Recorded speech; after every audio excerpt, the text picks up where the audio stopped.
we've sort of already done this half of the garden and made it look a bit tidier, a little bit deader, but definitely a lot tidier. And now I'm going to tackle these 3 planters here that are well overgrown. I know I let them get too overgrown, and I know I plant things too close together, but you know, the name Attempted Gardener kind of sums it up, so let's see what we end up with. I think I'm going to start in the middle planter because then it will give us some more room to work around it.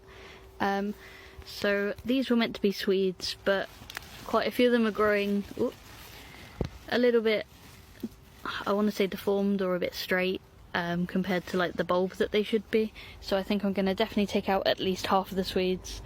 Then we had some parsnips that I kind of thought would die off, but they haven't. They look pretty good. So we'll see how much room they have once we get to them.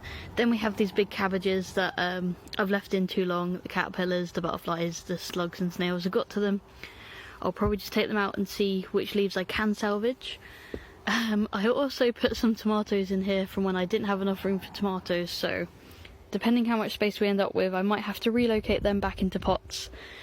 And then right at the back there are a couple of shallots that I planted. You can just see one still shooting up there, so we'll see how they are.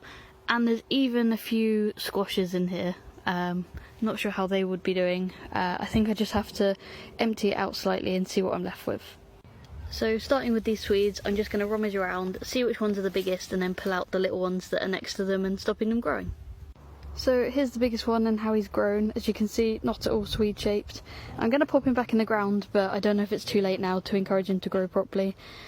Let me know in the comments. So I've gone from probably 20-25 to about 5 Swedes in there. Fingers crossed they grow properly now. And onto the cabbage. Props to these cabbages, they've grown pretty big and pretty well, even with me growing them. But yeah, every leaf seems to have some damage. I think I just left them in too long and I planted them all at the same time. And they've basically just been blocking the light out for everything else, so they have to go. Now that the cabbage is out, I think there's actually a decent amount of room in here for everything else. You can see the squashes have literally grown around the cabbage. There's only 1 shallot left, I think, but that's fine. There's 2 tomatoes still in here that I think have room, and the parsnips are already kind of spread out just because I didn't end up with a lot of them. Obviously I've weeded it a bit, I'll keep weeding it. I think there's going to have to be a part 3 for the other 2 planters, sorry if I keep rambling on too much. But yeah, this one's done.